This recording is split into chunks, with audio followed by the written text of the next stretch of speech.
Okay, this is going to be a review of Judgment Day 2004.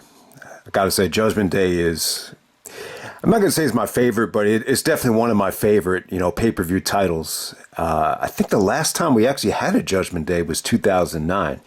But hey, man, this is 2004, the very controversial and, what has become somewhat of a classic main event between Eddie Guerrero and John Bradshaw Layfield. So we're going to go all the way back 20 years ago to May 16th, 2004, the City of Angels, Los Angeles, California, the Staples Center, where the Lakers are coming off of somewhat of a miracle with the Derek Fisher buzzer beater to put away the San Antonio Spurs, as John Cena actually alluded to in his promo, but we'll get to that. An attendance of 18,722.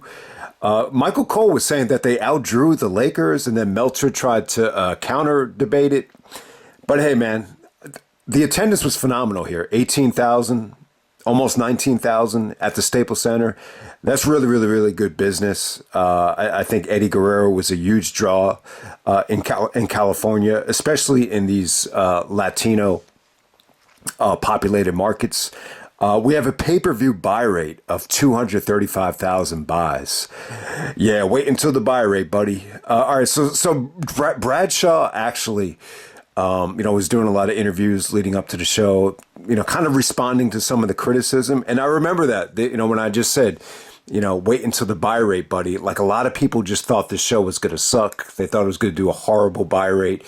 SmackDown was getting a ton of criticism at the time. People were doing, the WrestleZone forums, the Busted Quad forums, these threads about, how to improve SmackDown. I think there was an episode where JBL and Eddie did where, Eddie goes around and is having all the fans spit into JBL's cowboy hat. That SmackDown got a lot of criticism.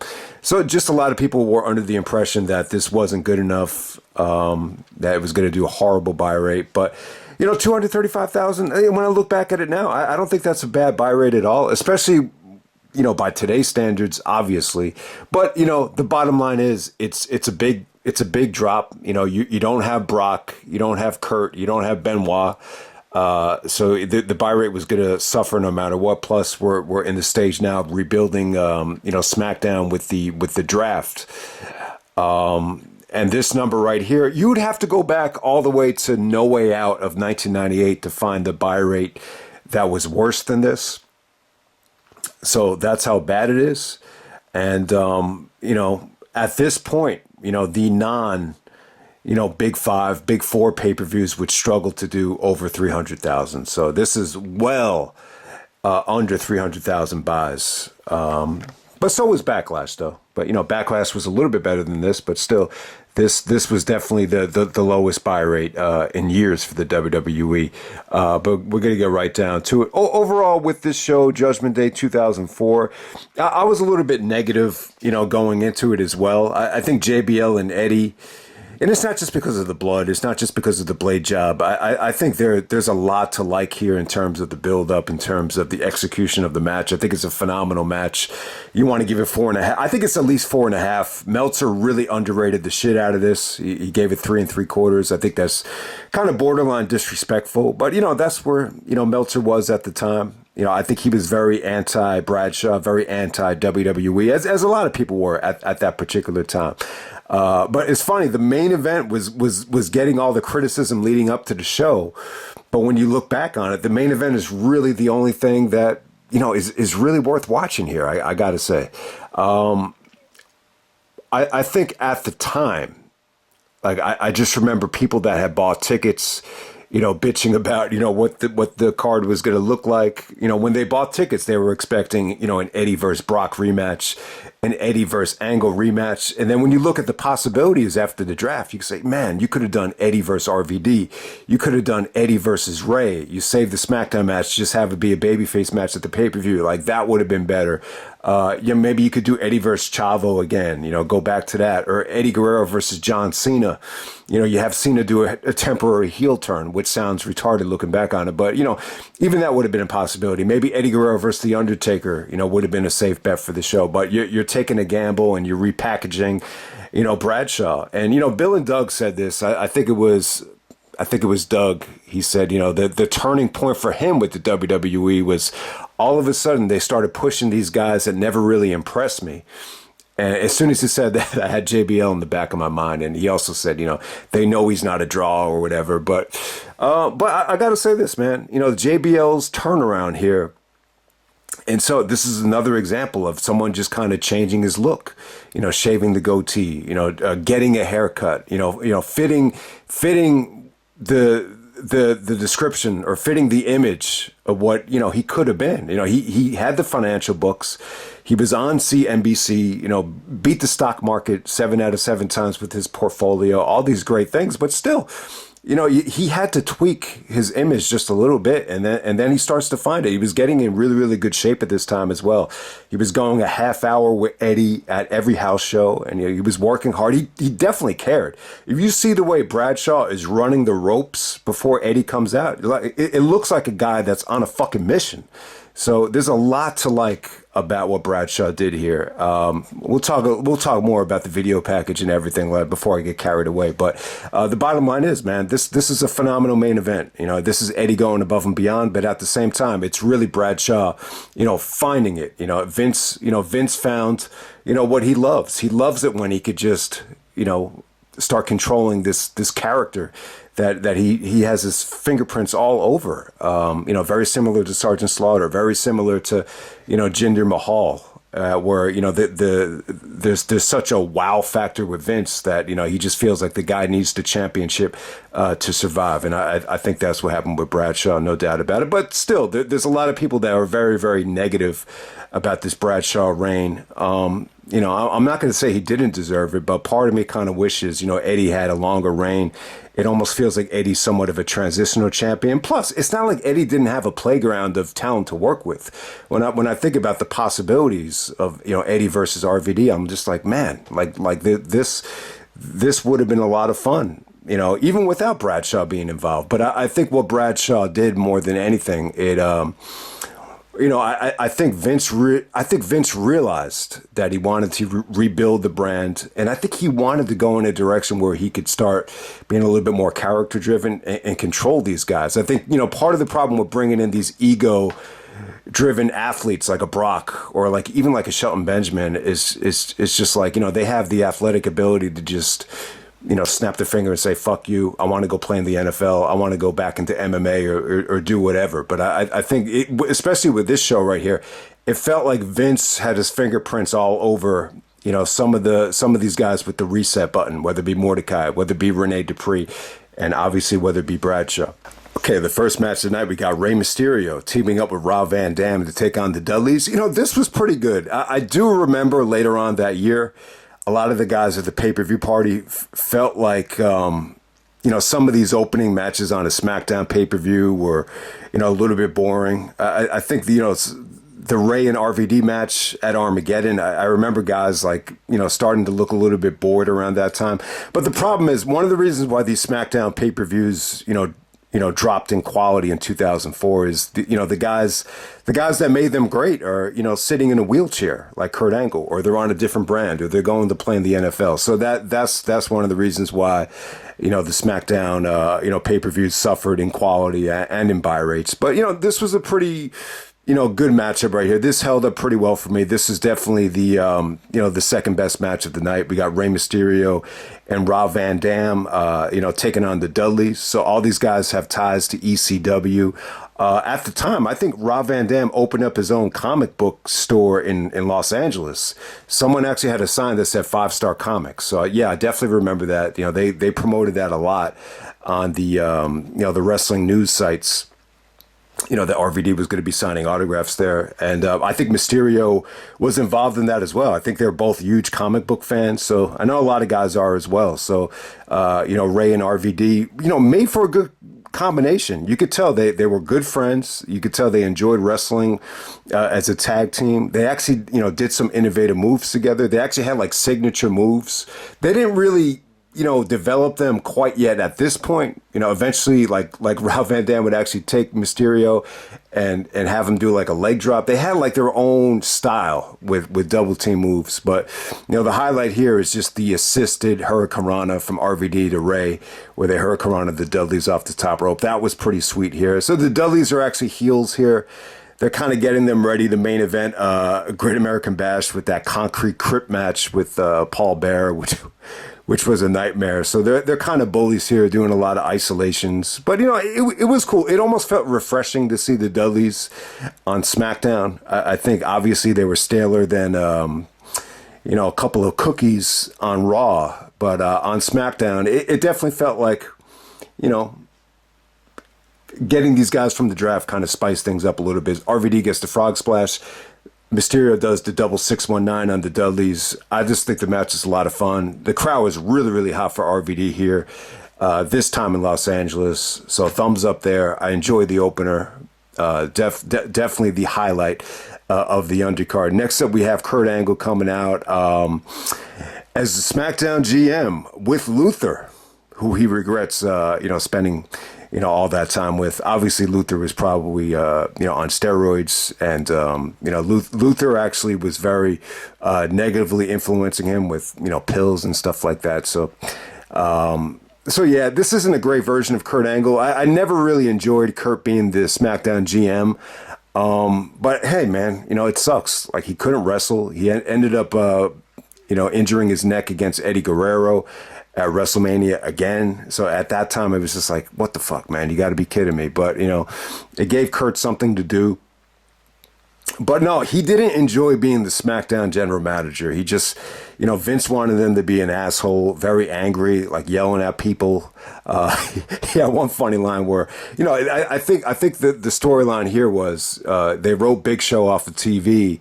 I think Big Show actually chokeslammed him and he broke his leg, and he was blaming it on Torrie Wilson. And he said something to Torrie. He said, because of you, I'm injured and I can't have sex with my wife. So, and I can't wrestle again. If I was wrestling tonight, I'd be in the main event, defending the WWE Championship. So he blames it on Torrie, and he's actually taking shots at the Lakers too about Kobe for, that Kobe is on trial.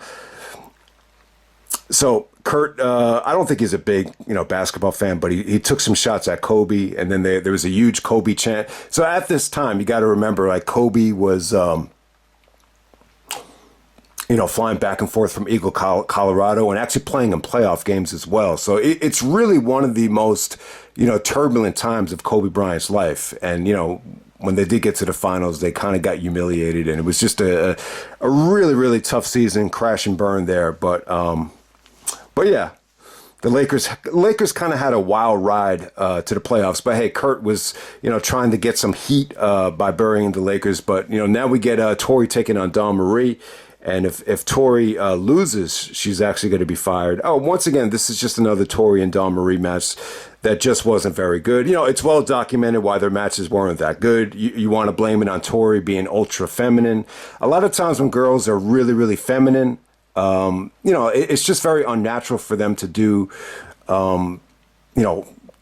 to get down and dirty and wrestle and actually want to learn, how to execute moves. And at the same time, Dawn Marie didn't want to go to training. The guys like Chris Benoit tried to train her on the spot. So with very limited training, the matches are only going to be so good. But, what you remember about this match the most is when Torrie does a sunset flip, Dawn's, ring attire comes off and she has a really, really nice thong on.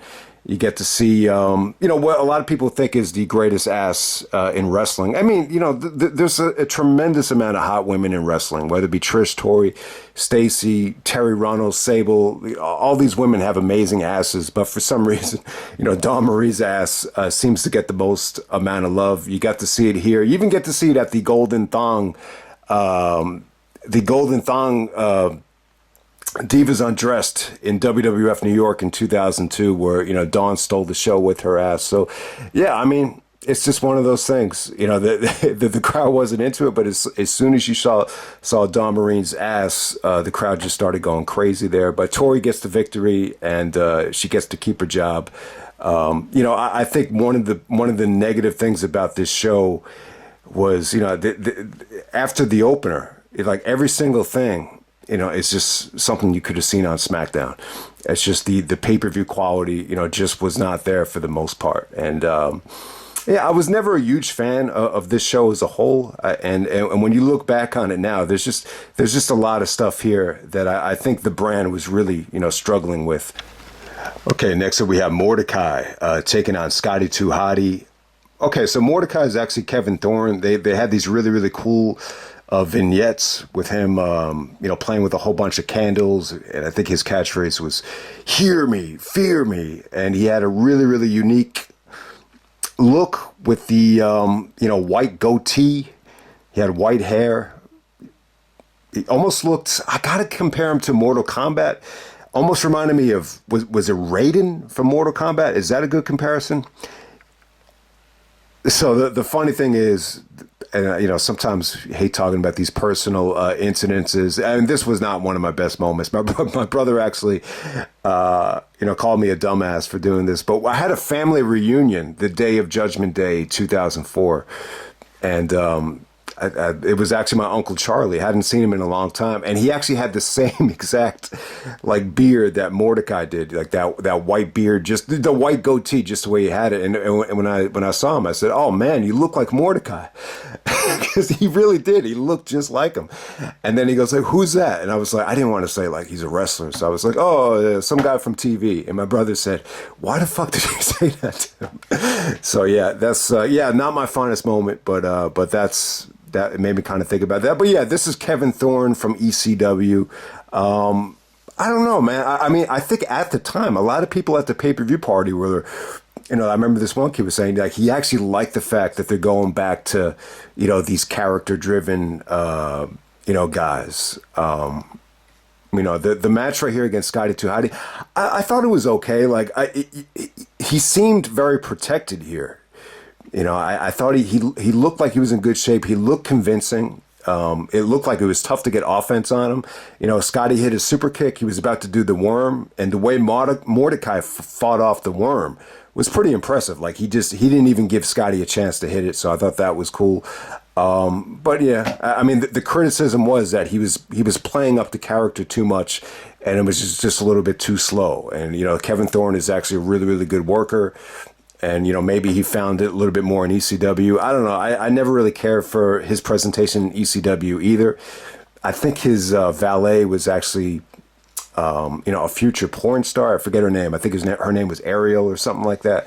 But yeah, you get to see Mordecai here. I think this was pretty much it. I think they pulled the plug on this pretty quickly. He only goes about 3 minutes with Scotty 2 Hotty. But to me, it wasn't bad at all. I thought it was pretty cool, this Mordecai presentation, but a lot of people just did not like it, and they just didn't think Kevin was doing a good job, in the ring with the character. All right, next up we had, this is another match that I didn't care for. This is for the tag team championships. We got Charlie Haas and Rico Constantino. At the time, Charlie Haas and Rico coming out there with Miss Jackie, who's actually Jackie Gator, who would end up with Charlie Haas, I think marrying Charlie Haas, right? Yeah. Taking on Billy Gunn and Hardcore Holly. Okay, so I told this story in the Final Battle 2012 review, which I'm sure most people, don't remember or didn't catch. But I was sitting in the second row, and this one guy was chanting the whole match, "Jackie swallows," and Charlie actually heard it, and he came right up to him, and he just said, "She doesn't fucking swallow." I always thought that was funny how because Charlie got right up to the guy, and I was right behind him, so I always thought that was kind of funny. But yeah, I mean, Billy Gunn and Hardcore Holly. So you actually got Rico going up against Billy Gunn. They were part of Billy, he used to manage Billy and Chuck, but they kind of dropped that at this point. Billy Gunn and Hardcore Holly, I thought they looked pretty good here. I mean, they looked like they were still in good shape. They were bumping well, but it just felt like these two guys just had nothing to do at this time. The Charlie Haas and Rico combination, it was more about homosexual comedy. Charlie was just kind of there, and they were, Michael Cole was selling the fact that they had nothing in common other than the fact they were tag team champions. And, Charlie just took the victory after Rico hit a super kick and Charlie got the schoolboy. But, Charlie Haas is a tremendous athlete.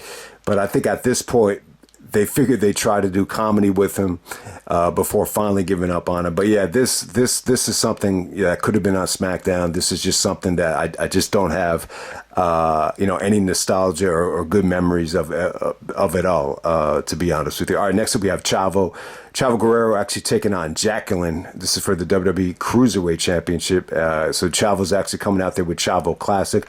So it was pretty cool. I mean, I'm not a big fan of intergender matches. The highlight of this would be, Jacqueline pulled down Chavo's pants on television, and Chavo Classic wanted to get her back. I think Jackie actually did upset Chavo, and Jackie was saying, Chavo, you lost to a girl. So you have that going on there. But, I really, really like Jacqueline. I think she's a good person. She had a good attitude. I think she definitely did a lot for the women. I think the problem was she was really overshadowed by a lot of the divas like a Sable. He just didn't appreciate how, the conditioning and how good she looked. I think the stipulation was here Chavo had to wrestle with a, one hand behind his back, or, tape behind his back, behind the referee's back. Chavo Classic, alleviated the bandage, and then Chavo was able to, clothesline Jackie while Chavo Classic had the referee distracted. So there we go with that. I mean, it wasn't the worst thing in the world, but, I think if this had led to, I would have been cooler with this if this had led to Chavo getting like a big time match against Eddie, down the road, because you want to show that Chavo is a ruthless prick that's beating up on a girl. But, what did this really lead to? They really gave up on, doing anything with Eddie and Chavo. Like I would have loved to have seen them, just wrestle in a big time match, down the road. But it just felt like, they never really went back to it. So it's as simple as that. Okay, next up we got John Cena defending the United States Championship against Renee Dupree. So Renee, breaks away from La Resistance and is drafted to Raw as a singles competitor.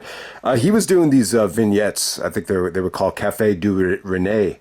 And he actually had Torrie Wilson on as a guest. And I think he had like a poodle or a French poodle. And I think the name was Fifi, and he had a great line to Torrie. It's like, I guess Fifi is not the only bitch in the ring. And then Torrie slapped him, and he was beating up on Torrie Wilson. And then John Cena makes the save. So that's how it kind of started there. So yeah, they were kind of using Torrie Wilson a lot in the storylines at the time. But, Renee Dupree, this is where the WWE ran into trouble with guys like my brother. He just felt like they were bringing in a lot of these guys that were they look like bodybuilders. They look like, the only experience that they had was in developmental. And he just said, why am I watching this shit? But, Renee Dupree would be one of them. Maybe early days of Chris Masters. A lot of different guys you could classify as that. I think one of the issues with, Renee was, maybe just a little bit too young. It's almost like the same problem that Cody had. Cody eventually went to the Indies and was able to become a little bit more well-versed in different styles. I don't know if Renee Dupree ever, had that foresight. With Cena, it's a little bit weird. It's almost like he was able to work with so many guys over the years that he just got good, from wrestling Kevin Owens and from wrestling AJ. And, even before that, just so much great talent, Cena was able to work with that, eventually, a lot of these different styles like Benoit to Eddie, they eventually just rubbed off on Cena. And that's why I think Cena was, he was good with just wrestling in the WWE because he was, exposed to a lot of different, styles. But with Cena and Renee Dupree for the U.S. title here, it was cool, man. I remember at the time, I think they were telling Renee Dupree to stop doing the French tickler. So the French tickler was like a dance, like a French dance in the middle of the ring. And eventually it was almost like the people's elbow where it was just getting babyface reactions. But Cena's entrance came off great. He comes out with the Word Life theme, comes out with the James Worthy jersey, and he takes a shot at the San Antonio Spurs. He said he's going to be leaving Renee Dupree with his head down like the San Antonio Spurs. So if you remember, and it's funny, at that family reunion I was talking about, I remember talking to, relatives, nephews. The biggest discussion was, besides obviously my grandfather would be talking about religion, besides that, though, like everyone was talking about the Derek Fisher, buzzer beater, is that this one dude was actually from Texas. He was a Spurs fan, and he just, the Derek Fisher actually made a buzzer beater with 0.4 seconds left, and that's what kind of turned the tide. San Antonio was actually the better team, but yeah, they really stole that series because of that buzzer beater, and eventually they went to the finals. So yeah, Cena's really, piggybacking off of the Lakers, going over the Spurs. So he comes out with the James Worthy jersey. And it's almost like, what The Rock used to do. He used to, just really connect with the hometown fans. And it's almost like, The Rock was the hometown hero for that night. Cena was starting to do the same thing. And I think Vince loved that about Cena, where he could kind of get, he could kind of go into this match like he's like an LA boy, putting down the Spurs. So I thought that was really, really cool. I love the James Worthy jersey too. He even had a line where he said, he's just not even worthy. And it's funny. One of my favorite scenes from White Man Can't Jump was when, Wesley Snipes and Woody Harrelson, they were arguing because they just hustled each other. So they're in the living room. They actually have the Lakers game on. They're just yelling at each other. Then all of a sudden, James Worthy hits a buzzer beater. And then Woody goes like, "Papa James, yeah." And then they start celebrating. And then Wesley's like, "See that right there? See that right there? That is a black thing." So that was funny because, James Worthy hit the shot in the in that scene right there. But yeah, Worthy is a hell of a talent. He almost gets like a little bit overlooked because of how good Magic and Kareem was, back in the 80s. But yeah, Cena and Renee Dupree, man. This was pretty good. I think at the time, when you watch this thing back, I was impressed with how, the crowd was into each and every move right here. Cena was really, really over on this night. I wouldn't say he was quite as over as Eddie, but it was pretty damn close, though. Renee definitely got some heat. The French Tickler got a babyface reaction, no matter how you look at it. But it didn't take away from Cena's, babyface antics at all, like in my opinion. But I will say this. I think some of the execution here, it was a little bit like lethargic. It was a little bit slow, but they got the job done though. I think everything here got the job done. Renee's transition into the spine buster looked cool. They did some good stuff out of the 5-knuckle shuffle into the spine buster. I think the ending came off really, really good here. Cena basically Irish whips Renee into the turnbuckle. Renee tries to counter it by, getting in midair. Cena sees it coming and he gets underneath him for the FU. It came off pretty good. I really, really enjoyed it. And this is like one of the first glimpses of the patriotic John Cena, because he's got the United States Championship. Kurt Angle actually said, "It would make me proud. I never thought I would say this, but it would make me proud to see a Frenchman as the United States champion." And then Cena was really going at Renee of some of the derogatory remarks that he made about the United States. So it's a glimpse into the Marine character for John Cena. But yeah, pretty good stuff. But once again, I would say this about Cena. He's a little bit closer to the Renee Dupree. He's definitely a better worker than Renee in this match, but he's a little bit closer to Renee than a guy like Bryan Danielson or a Chris Benoit, if that makes any sense. But I thought this would have been a solid like SmackDown main event. There's no doubt about it. Okay, here we go. We got The Undertaker reunited with Paul Bearer. I guess this was the only pay-per-view other than, WrestleMania 20, then Judgment Day 2004, and then Paul Bearer gets the axe in the concrete crypt at the Great American Bash, taking on Booker T. So I think this was supposed to be Brock. So if Brock was going to get squashed by The Undertaker in this situation, like Booker T did, it's somewhat of it's not really a squash, but it's somewhat of a squash. This is The Undertaker going back to the 90s where he's very overprotected. So if you were Brock in this situation and you were going to be in Booker T's role, how would you respond to it? Would you quit or would you just, speak up and say, I shouldn't be getting squashed by Taker? No one throws around the idea of, what if Brock stayed? What about the idea of Brock actually going to Raw? Would that have made any sense? Or do you just keep Brock on SmackDown?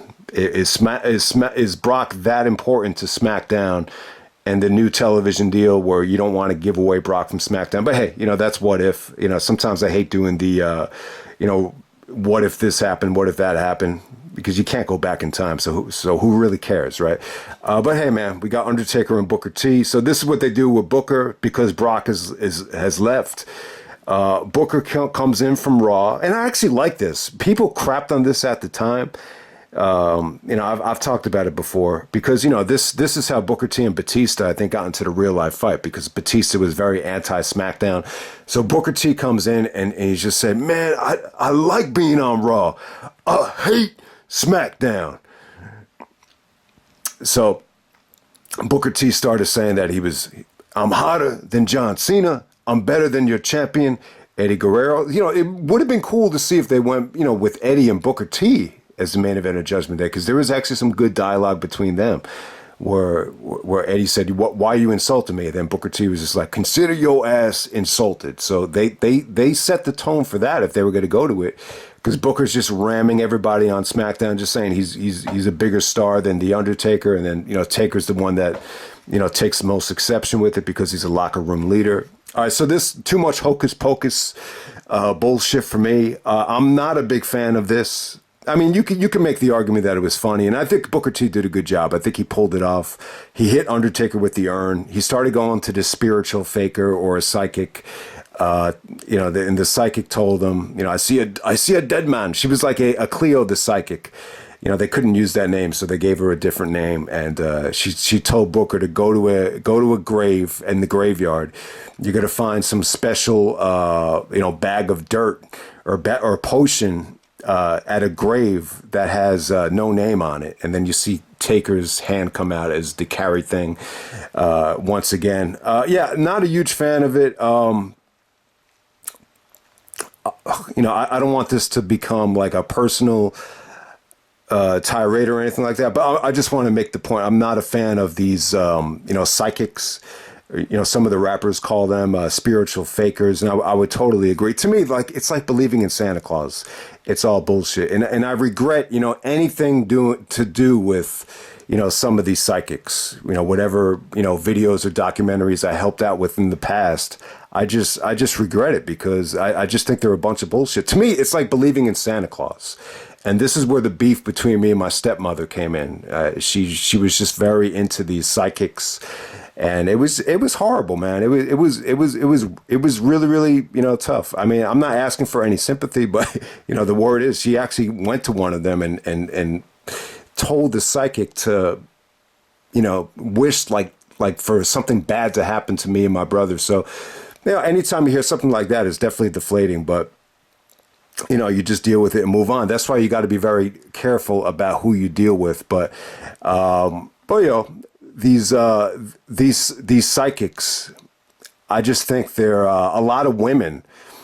It seems to me like a lot of women that have had some bad luck, or they want to blame, their lack of whatever. They just go to them, to feel good about themselves. And to me, it's just a bunch of bullshit. I just think it's a total waste of time. To me, it's scary, and it's like believing in Santa Claus. To me, this is fake. This is not real. These psychics, or whatever you want to call them. But Booker T, Cleo the psychic, they found the way to kind of mesh the two into the WWE. So definitely not the worst thing in the world. But what I will say about this,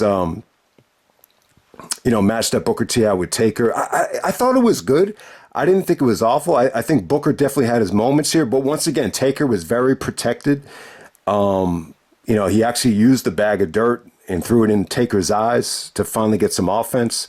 Booker T did intercept Taker with the leg scissors a couple of times. So I think Booker looked good here. He actually got some fans on his side because, the match was very predictable.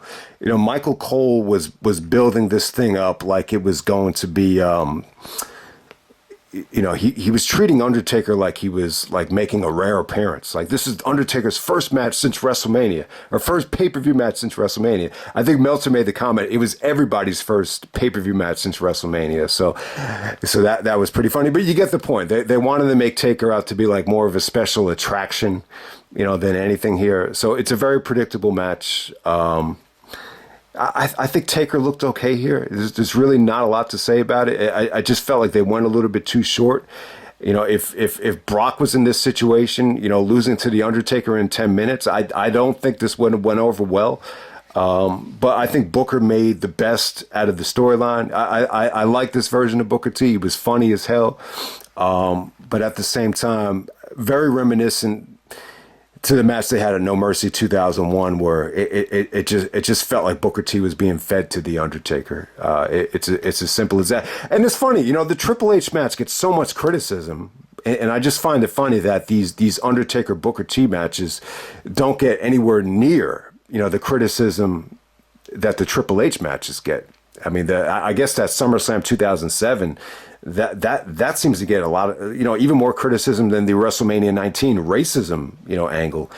I think, the WrestleMania 19 one, that actually got a lot of time. But, the one that they had at SummerSlam 2007, that almost felt like this, where it almost feels like a semi-squash. Okay, for the WWE Championship, we got Eddie Guerrero defending the WWE title against John Bradshaw Layfield, JBL. Okay, so the video package here was great. And I'll tell you this, anytime you see a video package and the video package is centered around, just one, pretty much just one guy for the beginning of it. I mean, you know what to expect. That guy is going to go over in some form or fashion. So, Bradshaw ends up winning here. He doesn't win the championship, but he wins by disqualification. He actually guaranteed victory. So sometimes when the video package seems centered around one guy more than the other, that I think sometimes that means that guy's definitely going to go over. So that's one of the things you'll learn about the with the WWE production side of things. But, Kurt Angle made Bradshaw the number one contender. This is where he actually teased the idea of Cena being the number one contender, where he went up to John. He said, and the number one contender for Eddie Guerrero at Judgment Day is John Bradshaw Layfield. And then Cena looked disgusted. So in some ways they kind of, planted the seeds for John to take on John at WrestleMania 21, Cena versus JBL at WrestleMania 21. But other than that, JBL did a good job here. They did a good job of showing, Bradshaw becoming the stock market genius, the analyst. He actually already had the book, Have More Money Now, where he has the APA, Bradshaw look with the long hair and the black goatee. It's just different. Not everybody can rock the long hair. Sometimes it rubs people the wrong way, but sometimes there are situations, whether it be Bradshaw, whether it be Christian, whether it be Austin, sometimes, getting rid of that hair, just, it could be very beneficial, to your look. And I think that's exactly what happened there. And then they did a good job of Bradshaw just saying, I've succeeded in everything at life except wrestling. And then they show him, having, drinking beer, playing card games, and, wasting all this time, being in this tag team that absolutely got him nowhere. So I thought that was really, really cool. So Eddie did some, disrespectful things. And then Bradshaw, he had this heel persona where he felt like he was the good guy. It's almost like Brett, I guess you want to compare it to Brett, where Brett was a heel in the United States, but he felt like he was the good guy, like he was morally, the good guy in the situation. Bradshaw, the same thing. He criticizing Eddie Guerrero for lying, cheating, and stealing. He thought Eddie Guerrero was symbolic of the Mexicans that, came across the border and didn't pay taxes, and that, Bradshaw's taxes went up because of all these Mexicans that, came into the country illegally. So you had these vignettes with JBL doing border patrol. So they didn't go to the segment on SmackDown where Eddie is having all the fans spit into JBL's cowboy hat. That segment got a lot of criticism. So they didn't show that. But then they do the angle at the house show. So on Mother's Day, I think they had the house show in El Paso. And, Eddie was trying to have a good time with his family and his mother. Eddie actually said that he's a mama's boy. He loves his mother. This is kind of depressing for me. That's why I didn't want to go back to it for that Eddie Guerrero story DVD. But I will say this: it really kind of turned things around. That heart attack angle, like especially with this video package, like I didn't even want to go back. I didn't want to finish the DVD or whatever. And I said to myself, man, this is so fucking good. Fuck it. I just want to watch the match now. It made me want to see Eddie Guerrero kick his ass. Like, that's how effective it was. So the heart attack angle definitely got criticism. You know, Bradshaw got a lot of criticism for some of the shit that he did at house shows, especially leading up to the Great American Bash. But, you know, for that one, it really, really worked in the context of the feud and the video package. So I can't remember what exactly happened here, but, you know, JBL comes out to the ring. He beats up on Eddie. You know, Eddie's mother's telling Bradshaw to knock it off, and Bradshaw just basically goes up to Eddie's mother, just puts his hand on her, and all of a sudden she just has a heart attack. I'm not so sure how real this was. You know, there were mixed reports here that, you know, it was a work or a shoot. You know, there was actually, you know, she actually, I think, did. You know, I think her heart rate actually did go up in real life. So I don't know exactly how, you know, authentic it was, but it was effective though. That's the only way to say it. And it was on Mother's Day, so the timing was perfect. Mother's Day was on May 9th on Sunday. This was a week later, on May 16th at Judgment Day, and we're off to the races here. So it was good, man. JBL comes out and talks about how, you know, Eddie's mother could eventually be, you know, a future maid. So, you know, taking shots at Eddie's mother there and the Mexicans and everything. So, you know, the funny thing is, I believe Eddie was pushing for this. I think he was really pushing for Bradshaw. I think they knew each other from Texas. I think they knew each other growing up. You know, whatever wrestling territories that they wrestled at. And, you know, Eddie was actually a groomsman at Bradshaw's wedding. So they definitely do have a lot of history. It's funny. It really is complicated because I do remember at Armageddon, Eddie looked disgusted that they were keeping the title on Bradshaw. Maybe it's like a be careful what you wish for situation with Eddie. Because I think, you know, one of the problems I think Eddie ran into, you know, especially if you're going to wrestle a guy like Angle, is that, you know, the audience is definitely going to be split, you know, especially for a guy like Kurt that's so well decorated and so talented that, you know, maybe Eddie wanted to find, you know, someone that's going to be hated, that could be like that top level heel. And apparently Eddie was really, really pushing, you know, for Bradshaw to get the opportunity. But I think when Vince fell in love with the gimmick and when it was going so well, the mic skills, the presentation and everything, I think yeah, it's almost like they kind of rushed it. They put the belt on Bradshaw right away, and, you know, Eddie never won it back. So if Eddie knew that he wasn't going to win the belt back, you know, would he have been pushing for it this hard? You know, I always say to myself, man, it would have been cool, like to not rush this thing and have Eddie have a good reign here, where he could wrestle, you know, guys that you hadn't seen him wrestle before. You know, I would have been cool, like holding off on Bradshaw winning the belt until SummerSlam. But I get the way Vince works, though. Like, when Vince has a gimmick that's this hot, he feels like it can't survive without the championship. And I think that's what happened there. But on to the match, though. Eddie got a hero's welcome. They're actually chanting Eddie before Eddie even comes out. And, you know, the funny thing is here, they actually called it in the ring. You know, I think Pat Patterson was the agent here. And, you know, the Bradshaw was really happy with, you know, what Pat Patterson laid out. But for whatever reason, you know, Eddie just wasn't happy with it. He just said, I don't like it. I said, we're just going to call it out there. Apparently, Eddie called everything, the backdrops, the ref bumps, everything, I guess, except the blade job. So in terms of, you know, the blade job here, I guess it must have been a no way out. Like, Eddie had some scar tissue from the last blade job, and he just didn't juice as much as he wanted to. So I guess he overcompensated here.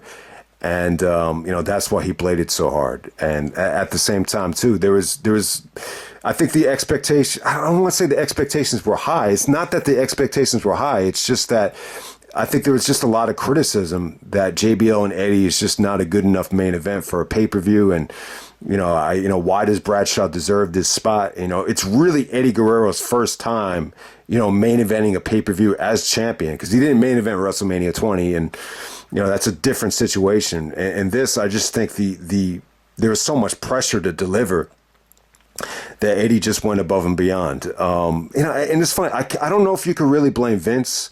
if you could really blame anybody, because at the time, you know, a lot of the criticism was deflected on the Bradshaw. So I don't think anyone thought in their mind like, oh, Eddie's going to kill himself just to make this match work. Because when you look back at Eddie Guerrero's career in ECW or WCW, it's not like he bladed a lot. I know his father's name was Gory, and, you know, obviously they did get down and dirty and bleed buckets, you know, at times. But, you know, this shocked the shit out of me. It was nothing like I imagined. But even until you get to the chair shot, though, I think, you know, one of the great things about Eddie was, you know, and sometimes too, when you're that confident in your ability, and not everybody could pull this off. You know, maybe DDP couldn't do it. Maybe Savage couldn't do it. You know, some guys, and I don't think that's a knock too, though. Like if a guy isn't comfortable calling it in the ring, then you just don't do it. You know, I like the fact that some guys, you know, do their homework, you know, before heading into a match. But when you're as talented as Eddie and you have the experience that he has, you know, he likes to play off the crowd. He likes to kind of feed off the energy of the crowd. And sometimes it does work, because if you have a match planned out, you know, and you're anticipating, you know, the crowd to react a certain way, and it's the total opposite, then you have to adjust. So I think Eddie was really, really good at adjusting on the fly, and he did a good job here. This didn't feel to me like, oh, this is a mess. Like, they have no chemistry. It didn't feel like that at all. Like, they when Eddie came into this match with Bradshaw, they just had natural heat. I mean, they had natural energy. You know, the fans were totally into Eddie. You know, Bradshaw was hated like crazy here. I thought it was a good brawl. I thought some of the spots that they called on the fly came off really well, especially that backdrop. That backdrop shocked the shit out of me.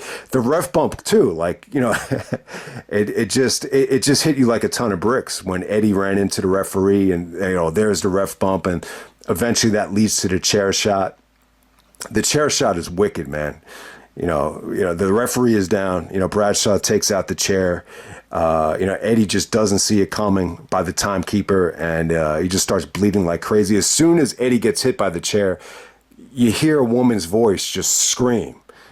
And then there's a shot of Eddie, and just the blood is just coming everywhere. So I didn't even, you can't even see it, but apparently Brian Hebner gave Eddie the blade. Eddie started juicing. The chair shot was so hard. It's hard to believe that you even needed, you know, the dig and twist after that, but I guess he still had to. And it was just too much blood. You know, Eddie actually, you know, I think he actually went into shock after it was over. And, you know, on the DVD extras, you know, both Bradshaw and Eddie were in bad shape, but especially Eddie. He was on the, you know, trainer's table. It wasn't as bad as I envisioned. You know, there's a lot of, you know, EMTs aiding him, and they cleaned up all the blood. And they actually said, you know, we're going to take it to the hospital. And Eddie's like, you know, I don't want to go to the hospital. I don't want to go to the hospital. And the one guy's like, Eddie, you lost so much blood. We got to take it to the hospital. And, you know, thank God they did, because I think Eddie actually, you know, started getting lightheaded. But yeah, I mean, look, man, it's easy to blame somebody like Vince now and just say, you know, you shouldn't have put this much pressure on Eddie. But Eddie was putting pressure on himself. I mean, you can't really, you know, I mean, I guess you can make the argument that if Vince was doing his job, you know, he should have anticipated something like this happening. But, you know, normally something like this would not happen, you know, at a pay-per-view. So it's definitely debatable. I wish it never happened. I mean, can you make the argument right now that Eddie would still be alive if it wasn't for this? I don't know. I mean, look, Eddie put his body through a lot, you know, leading up to this thing, whether it be the car accident, whether it be the, you know, the whatever, you know, issues he had. So he was already compromised, but it's almost like he made a bad situation worse, because, you know, it actually hit an artery, you know, it affected the blood flow to the brain. So, you know, you did have that to deal with. And, you know, the next year in 2005, you know, Kurt would talk about these times where Eddie would just, you know, black out during a match and just lose, you know, focus and lose consciousness. And, you know, sometimes he just wasn't there. ECW One Night Stand against Benoit, that would be an example of, you know, just Eddie not being in the right frame of mind. So it did probably play into it. But, you know, I don't want, sometimes it's like the final straw that nailed it in for him. Maybe it was the nail in the coffin for Eddie's life to a degree. But hey, man, It's an incredible chair shot. The fact that Eddie was able to wrestle through losing all that blood, was incredible. And even after the chair shot, though, there was some incredible stuff here. I want to give them credit. Give Bradshaw credit as well. He looked in great shape here. There was some great heel work. Put in the headlock. Eddie, the way Eddie was able to counter the headlock and just start working the fans by dancing with the body full of blood, was an incredible sight. There was some awesome kickouts from Eddie, kicking out of the power bomb, kicking out of the big boot, where everybody thought Eddie was just dead, and he just barely lifts his shoulder up, and just the way the fans reacted on that shoulder to get up like that was phenomenal. And the ending is what it is here. This is about building to an even bigger match, the Texas Bull Rope match. So Eddie actually takes out the belt and nails Bradshaw with it before he nails him with the chair. So, yeah, Bradshaw takes a pounding too, man. I mean, he took some nasty chair shots as well. This is a situation, you wouldn't have gotten a match like this if you did, Brock and Undertaker again, or two guys that are, accustomed to being in that spot. But, sometimes when you got two guys that are trying to prove that they're main event worthy. They know that this is life or death. They know that everybody is, watching them here to see if they fail. Sometimes it just brings the best out of you, and I think that's what happened on this match. Bradshaw tries to escape. Eddie jumps right on top of him and starts punching him. So the punches came off great. Sometimes. Even the Eddie and Chavo match at the Rumble where, Eddie's just trying to punch the crap out of him. Sometimes the reactions just feels a little bit forced. But this felt great, though. This felt like, Eddie is getting his revenge. And the fans were there every step of the way. Even when Eddie dived on the Bradshaw in the middle of the ring aisle where they were trying to break it up. It came off great. Yeah, it just made you want to see them, wrestle again. So it was good. It was pretty effective. So this is an example of a main event which just, I think, very low expectations at the time, very negatively anticipated, but it ended up being by far, the best thing on the show. It ended up being one of the best matches of the year. I would definitely say this is arguably a 5-star match if it just had a more, decisive finish. I wouldn't give it the full 5. I think 4.5 is... I think the fairest rating I could give it. So definitely, if you haven't seen it yet, definitely check it out. Tremendous, fortitude by Eddie Guerrero. I wish he didn't, go to this length to try to make sure that the match was, this good. Because, and this is one of the things about Eddie Guerrero is like, when you have a guy as talented as him, you want to protect him. You want to take care of him. You don't want him to, fade off into that negative space or any health related problems. You want to do whatever you can to protect someone as talented as Guerrero, who is one of the best of all time, if not the best of all time, according to a lot of people. Even like a CM Punk. I think Punk even said, Guerrero is the best he ever was in the ring with. But if you want to give this a positive spin, I know we lost Eddie Guerrero way too young, 37, 38 years old. Him passing away so early, it puts a lot more value on a match like this, or his body of work, which is a tremendous body of work. And, that's one of the things now. And maybe I'm glad I'm doing this review now because, you see what's happening with Jericho, where guys are telling him to retire or, go home, Jericho, go home. And, he's getting booed. You never got to see that version of Eddie Guerrero, hang around past his prime. The same thing goes with Benoit too. You never got to see, like a terrible, broken down version of Benoit. And sometimes that helps their legacy. It's very similar to Tupac, where, Tupac dies in his absolute prime. You never got to see him, become what some of these rappers from the late 80s became, where they just couldn't, hang, in the golden era of the 90s, whether it be Big Daddy Kane, KRS-One, Rakim. They couldn't really keep up with this new wave of MCs. And the same, that's one of the great things about Eddie. You never saw the decline that you saw with just certain guys along the way. But yeah, that's one of the great things about Bradshaw as well. Very much inspired by Bruiser Brody, very much inspired by Terry Gordy. They just did a Dark Side of the Ring on Terry Gordy, which was phenomenal. Bradshaw even talked about how Clothesline from Hell, a lot of his offense inspired by Terry Gordy from the Freebirds. Eventually he went over to not Pro Wrestling Noah, but All Japan to wrestle Misawa. So Terry Gordy's got an incredible, background, not just with World Clash, but in Japan as well. I didn't realize he was so influential on Bradshaw. Bradshaw's not a bad worker at all. I think the problem with Bradshaw sometimes is I think conditioning was always an issue. A lot of body fat, the bad back. I think when Bradshaw came back and he wrestled Jericho and he had that terrible run in 2008. That's the version of Bradshaw I didn't like. But I'm not going to lie to you guys. I think Bradshaw was very, influential. I think he was a very valuable piece, in this version of the WWE 2004 and 2005. Even the feud with Cena, the stuff he did with ECW, the championship reign. He was pretty damn awesome on the mic. I'll definitely say that. If you want to argue that some of the matches kind of sucked along the way, you could definitely argue that. I mean, doing the wave at SummerSlam is never a good thing. But but yeah, you got to give him credit though. You got to give him credit. I remember I posted a poll on a forum one time, and the poll was who is the best heel champion in WWE history, and Bradshaw actually won the poll. So, got to give him credit for that.